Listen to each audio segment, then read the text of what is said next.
शौकत और आपके वालिद मेहदी भट्टी आपको मुबारक देता हूँ, खराज तहसीन पेश करता हूँ कि आज आपने ये ऑर्गेनाइज किया इतना बड़ा जलसा।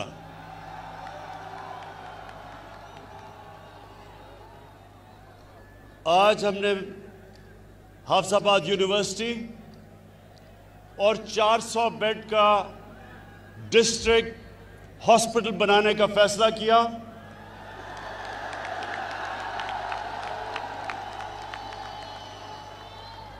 और इंशाअल्लाह ये हम जल्दी से जल्दी इसलिए बनाएंगे कि ये यूनिवर्सिटी भी और हॉस्पिटल भी ये आपकी ज़रूरत है और ये हमारा फ़र्ज़ है कि हम ये आपके लिए बनाएं।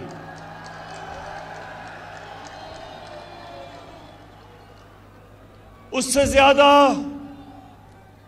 हाफिजाबाद, उससे ज़्यादा मुझे इस चीज़ की खुशी है कि पंजाब गवर्नमेंट ने फैसला किया कि 2020 तक, इस साल तक 50% पंजाब को हेल्थ कार्ड, हेल्थ इंश्योरेंस दी जाएगी और अगले साल 2021 में सारे पंजाब के लोगों को हेल्थ इंश्योरेंस, हेल्थ इंसाफ कार्ड मिलेगा। अब मैं आपको समझाना चाहता हूं कि हेल्थ कार्ड है क्या। ये मेरी बहनें आप खास तौर पे सुने। एक घर में सफेद पोश घर, तनख्वाहदार लोगों का घर, मजदूर का घर, अगर बीमारी होती है वालिदैन को, बच्चों को, तो ये जो हेल्थ कार्ड है ये एक खानदान में 10 लाख रुपए तक कहीं भी इलाज करवा सकेंगे। सरकारी अस्पतालों में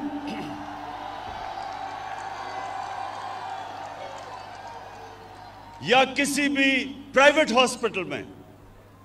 ये पहली दफा पाकिस्तान की 73 साला तारीख में एक आम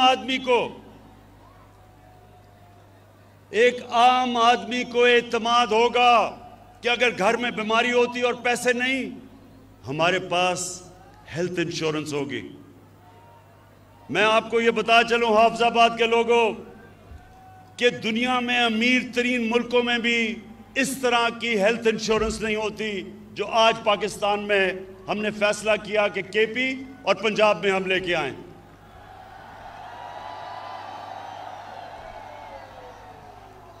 इससे क्या होगा? इससे होगा क्या? इससे यह होगा कि हाफिजाबाद जैसे इलाकों के अंदर, हाफिजाबाद जैसे इलाकों में प्राइवेट हॉस्पिटल बनेंगे।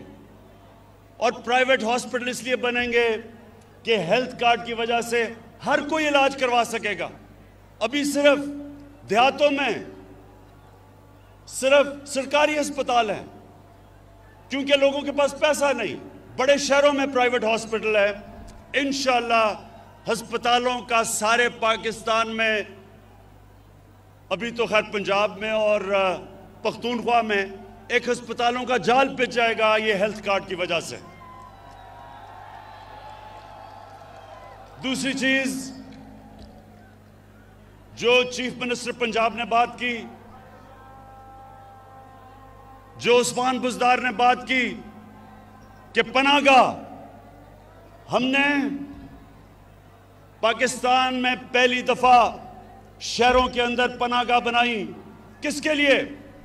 मजदूर आता है काम करने के लिए, पनाहगाह में वो ठहरता है, उसके पैसे बच जाते हैं, जो चीफ किराया बच जाता है, खाना मिलता है, खाने के पैसे बचते हैं और वो सारा पैसा अपने बीवी बच्चों को भेजता है। ये पहली दफा पाकिस्तान के अंदर पनाहगाह बनी है और मुझे खुशी ये है कि ये हमारा जो सफ़र है पाकिस्तान को फलाई रियासत बनाने का वो शुरू हो चुका है।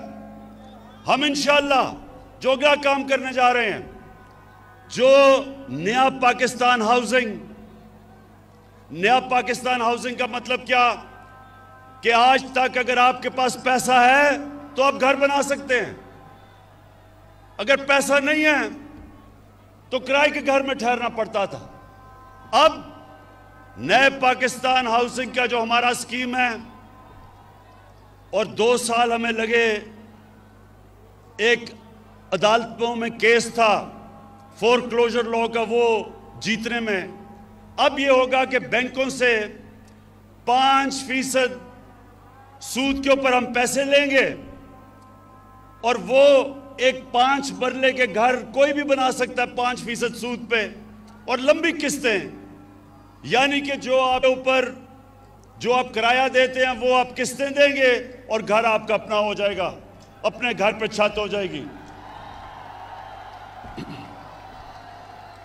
ये 73 साल तारीख में इंशाल्लाह पहली दफा बड़े लोगों ने रोटी कपड़ा और मकान की बात की, ये पहली दफा इंशाल्लाह लोगों को मकान मिलेगा। उसके बाद नौजवानों, एक तालीम का निसाब, ये भी 73 साल में पहली दफा हमारी हुकूमत कर रही है कि सारे पाकिस्तान में एक निसाब हो। ये ना हो कि उर्दू मीडियम, इंग्लिश मीडियम, दीनी मदरसे, एक निसाब हो ताकि गरीब घरों से भी बच्चे ऊपर आ सकें, डॉक्टर बन सकें, इंजीनियर बन सकें। जब 2013 में तहरीक इंसाफ की हुकूमत आई पख्तूनख्वा में, तो 3 साल तक हम सुनते रहे कि जी किधर है नया पख्तूनख्वा। 3 साल हमें सुनना पड़ा कि किधर है नया पख्तूनख्वा। जब इलेक्शन हुआ, और पख्तूनख्वा की एक तारीख है कि वो एक जमात को दूसरी दफा बारी नहीं देते, लेकिन तहरीक इंसाफ जब इलेक्शन हुआ तो पहले से ज्यादा वोट मिली, 2/3 अक्सरियत मिली पख्तूनख्वा में 2018 में। क्यों मिली? इसलिए हमारे दौर में गुर्बत पख्तूनख्वा में 27% से गिर के 18% पे आ गई। 9% गुर्बत कम हुई उस सूबे में जिधर वॉर ऑन टेरर, वो जंग की वजह से तबाही थी। वो सूबा जिधर सरमायाकार बिजनेसमैन छोड़ छोड़ के इस्लामाबाद आ रहे थे, जिधर पैसे वाले लोग सूबे से बाहर जा रहे थे, फैक्ट्रियां बंद हो रही थी, उस सूबे में 9% गुर्बत कम हुई, 27% से 18% पे। इसलिए लोगों ने वोट दी, और इंशाअल्लाह यही इंशाअल्लाह मेरा ख्वाब है पाकिस्तान के लिए कि हम अपने मुल्क में गुर्बत कम करें, सारी पॉलिसी बनाएं निचले तबके को ऊपर लाने के लिए। जिस तरह का हेल्थ कार्ड है, जिस तरह का तालीमी निज़ाम है, जिस तरह का अस्पतालों का निज़ाम है, जैसे जैसे नीचे से लोग ऊपर आएंगे और जैसे जैसे पाकिस्तान एक फलाई रियासत बनेगी, इंशाअल्लाह यही कौम एक अजीम कौम बनने जा रही है। और दूसरी चीज, हाफिजाबाद के लोगों, अब ये जरा गौर से सुनो। इस वक्त जो पाकिस्तान में दूसरा हमें काम करना है और कर रहे हैं, वो है कानून की बालादस्ती कायम करना। ये क्यों जरूरी है? ये हमारे नबी सल्लल्लाहु अलैहि वसल्लम ने मदीना की रियासत जब बनाई तो उन्होंने कहा कि बड़ी कौमें तबाह हुई तुम्हारे से पहले, जिधर एक कानून अमीर के लिए और दूसरा गरीब के लिए था। ये गौर से सुने, जिधर ताकतवर के लिए एक कानून और कमजोर के लिए दूसरा, उस कौम में कानून की बालादस्ती नहीं आती। जब भी एक कौम आगे बढ़ती है तो कानून की बालादस्ती आती है, कानून के सामने सब एक बराबर। इस वक्त हमारे मुल्क में ये जो सर्कस लगाई हुई है, ये जो सर्कस लगी हुई है, ये वो लोग हैं 30 साल से इन्होंने इस मुल्क को लूटा। ये अमीर तरीन हो गए और कौम को कर्जों में डुबा दिया। इनके लिए एक और कानून था, आम चोर जो भैंस चोरी करता था या जो मोटरसाइकिल चोरी करता था उसके लिए एक और कानून था, और ये जो अरबों रुपया चोरी करके मुल्क का बाहर लेके जा रहे थे, इनको पाकिस्तान का इंसाफ का निजाम नहीं पकड़ता था। अब इनको मुश्किल पड़ गई है।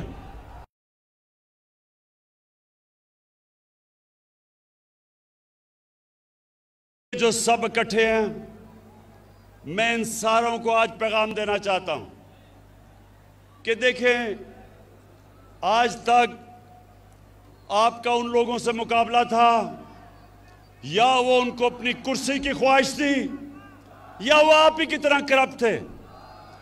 आज आप सबका मुकाबला इमरान खान से है। एक वो इंसान जिसको अल्लाह ने मुकाबला करना सिखाया है। मैं आज आप सबको कह रहा हूं कि आप जो मर्जी कर लें, जितने मर्जी जलसे करने हैं कर लो, लेकिन जब तक आप इस मुल्क का लूटा हुआ पैसा वापस नहीं करेंगे, आपको नहीं छोड़ूंगा।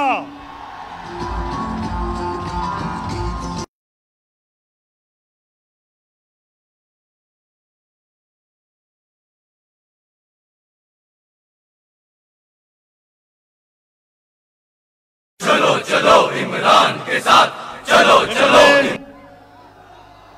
इन्होंने पहले पूरी कोशिश की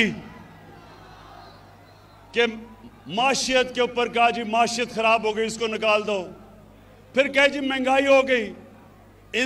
इनके पिछले 10 साल में देखें कितनी दफा महंगाई आज से बहुत ज्यादा थी। फिर कहा जी कि वो कोरोना के अंदर इमरान को नहीं समझ कि वो जिस तरह नरेंद्र मोदी ने बंद किया था अपना मुल्क, इमरान खान को भी करना चाहिए। अल्लाह अल हक है, अल्लाह का शुक्र अदा करता हूं, उसने हमने कोरोना से भी बचा दिया। फिर इन्होंने एक फैटफ, एक ऐसी चीज है जिसमें पाकिस्तान को इनकी वजह से ग्रे लिस्ट में डाला हुआ है। अगर पाकिस्तान ब्लैक लिस्ट हो जाता है तो हमारे ऊपर सैंक्शंस लग जाती हैं, हमारी माशियत बैठ जाती है। तो इन्होंने सोचा कि अब तो इसको ब्लैकमेल कर लेंगे कि पहले नैब को ख़त्म करो और फिर हमें फैटफ साइन करेंगे। इन्होंने मुझे नैब में 38 शिक्के हैं नैब की, उसमें से कहा 34 शिक्कों को इस तरह कर दो कि नैब ही ख़त्म हो जाए ताकि इनकी चोरी बच जाए। जब मैं नहीं माना तो इन्होंने क्या किया कि इन्होंने अदलियों पे भी हमला किया। 3 चीफ जस्टिस बैठे हुए थे जिनके खिलाफ इन्होंने बातें शुरू कर दी कि जी नवाज शरीफ ने कहा फैसला ही गलत था। 3 चीफ जस्टिस थे, अदलियों का भी अटैक किया और फिर पाकिस्तान के आर्मी चीफ और ISI चीफ को अटैक किया। आर्मी चीफ और ISI चीफ को अटैक करने का मतलब फौज को अटैक करना। यहां मेहदी भट्टी बैठे हैं, इनका बेटा बलूचिस्तान में शहीद हुआ। इस तरह के कितने हमारे फौजी शहीद हुए हैं हमें हमारी हिफाजत करते हुए। लेकिन वो आदमी बाहर लंदन में बैठ के यहां हमारी फौज के खिलाफ साजिश कैसे कि जब अब कहते हैं कि मैं आर्मी का चीफ और जो ISI का चीफ है उसको फौज बदल दे, तो क्या फौज कोई एक जमहूरी इदारा है? क्या उन्होंने नो कॉन्फिडेंस मोशन पास करना है? वो ये कह रहा है कि फौज के अंदर बगावत की जाए, वो ये कह रहा है कि फौज कू करे। यानी कि हमारी फौज तबाह हो। अपनी चोरी बचाने के लिए नवाज शरीफ तुम इधर तक पहुंच गए हो कि हिंदुस्तान की जुबान बोल रहे हो अपनी फौज के खिलाफ। इससे मेरा अज़म और मजबूत है कि तुम्हारी तरह के लोग, तुम्हारी तरह के मीर जाफर, मीर सादिक और मीर याद सादिक, इनको इंशाअल्लाह जब तक हम इनको कानून के नीचे नहीं लेके आएंगे और इनका पैसा नहीं निकालेंगे, इंशाअल्लाह मैं इनको नहीं छोड़ूंगा।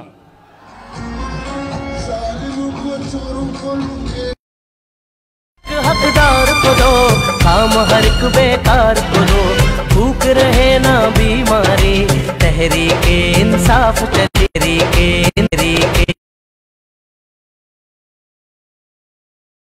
किया। ये मेरा ईमान का हिस्सा है। हमारे नबी सल्लल्लाहु अलैहि वसल्लम हमारे दिलों में बसते हैं। आखिर में ये सारे जो सर्कस लगाई हुई है, ये कहते हैं कि इलेक्शन में धांधली हुई। ये सारे कहते हैं कि इलेक्शन में धांधली हुई। मैं इनसे सबसे पहले सवाल पूछता हूं कि अगर इलेक्शन में धांधली हुई तो मैंने तो आपको कहा था कि जिधर भी धांधली हुई हम तैयार हैं इलेक्शन खोलने के लिए। क्यों नहीं आ पाए? मैं आपको बताता हूं क्यों नहीं आए। 2013 में 137 पिटिशंस थी जिन्होंने कहा कि इलेक्शन में धांधली हुई नेशनल असेंबली में। 2018 में 137 की बजाय 90 थी, 50% कम पिटिशन थी।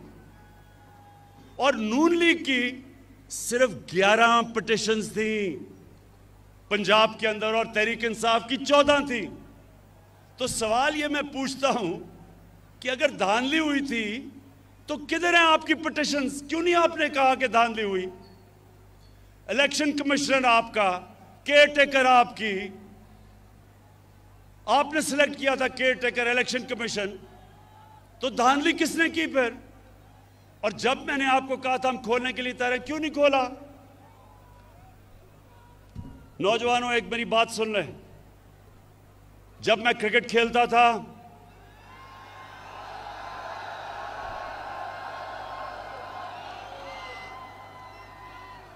तो मेरे दौर में अपने अपने अंपायर होते थे। जो मुल्क होता था जिधर आप क्रिकेट खेलने जाते थे उनके अपने अंपायर थे। तो ज्यादातर जब टीमें हारती थी दूसरे मुल्क में तो वो कहती थी अंपायरों ने हमें मैच हरा दिया। तो मैं वो क्रिकेट की तारीख का 150 साल तारीख में वो पहला कप्तान था जिसने कहा कि न्यूट्रल अंपायर आने चाहिए, यानी कि अपने अंपायर नहीं होने चाहिए, दूसरे मुल्क से अंपायर मंगवाओ ताकि वो न्यूट्रल हो। और आप अगर दुनिया की क्रिकेट की तारीख उठा के देखें तो पहला कप्तान था जिसने अपने मुल्क में दुनिया की सबसे ताकतवर टीम वेस्ट इंडीज के साथ न्यूट्रल अंपायर मंगा के मैच खेला। और फिर दूसरी टीम जो मंगवाई न्यूट्रल अंपायर से, हिंदुस्तान से जब हमारा मैच होता था ना पाकिस्तान उधर जीतता था क्योंकि जब टीम हारने लगती थी उनके अंपायर आ जाते थे, ना हिंदुस्तान यहां जीतता था और कई दफा हमारे अंपायर भी हमारी मदद करते थे। तो मैं पहला कप्तान था जिसने हिंदुस्तान में जाके हिंदुस्तान के अंपायरों के होते हुए हराया हिंदुस्तान को। और फिर बस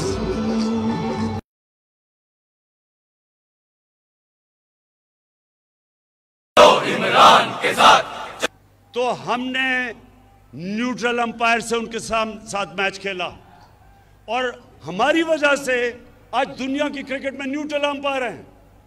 जो हारता है वो हार मान जाता है, वो कहता है क्योंकि अंपायर अब न्यूट्रल है। आज मैं आपके सामने वादा करता हूं अपनी कौम से, ये मेरी हुकूमत है जो पहली दफ़ा पाकिस्तान में एक ऐसे इलेक्शन करवाएगी कि जो हारेगा वो भी मानेगा कि इलेक्शन साफ और शफाफ हुआ है। इसके लिए हम कई चीज़ें कर रहे हैं। हम इलेक्ट्रॉनिक वोटिंग कर रहे हैं। हम एक इलेक्ट्रॉनिक वोटिंग यानी टेक्नोलॉजी का फ़ायदा उठाएंगे। हम इसके ऊपर पूरा काम कर रहे हैं। हम इंशाअल्लाह सारे वो कदम उठाएंगे कि ऐसा इलेक्शन होगा जो सिर्फ पाकिस्तान में एक दफ़ा हुआ था 1970 में, जब सब ने कहा कि साफ और शफाफ इलेक्शन है। उसके अलावा सारे इलेक्शनों में जो हारता था वो कहता था कि इलेक्शन में धांधली हुई। ये जो अब इलेक्शन होगा, हम इलेक्शन रिफॉर्म्स कर रहे हैं, टेक्नोलॉजी लेके आ रहे हैं। जो जो चीज़ें हमने पूरा स्टडी किया कि कैसे साफ होगा, सारी इस्लाहत कर रहे हैं।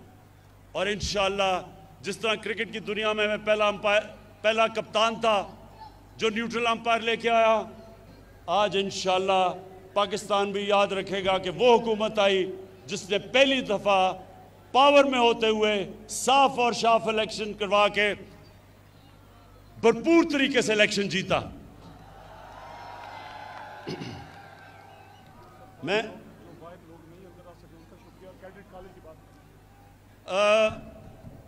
शौकत ने मुझे कहा है कि अभी लोग बहुत बाहर खड़े हैं जो अंदर नहीं आ सके, उनको भी मैं उनका शुक्रिया अदा करता हूँ, खुशामदीद कहता हूँ उनको। और मैं आखिर में ये फिर कहता हूँ कि हमने सारे जो इलाके हमारे पीछे रह गए थे और हाफिजाबाद भी पीछे रह गया था, हम आपके लिए पूरा काम करेंगे। आपके लिए यूनिवर्सिटी, आपके लिए DHQ बड़ा 400 बेड का हॉस्पिटल, और इंशाअल्लाह ये जो कैडेट कॉलेज चाह रहे हैं, इंशाअल्लाह एक कैडेट कॉलेज के ऊपर भी हम काम शुरू करेंगे। बहुत बहुत शुक्रिया।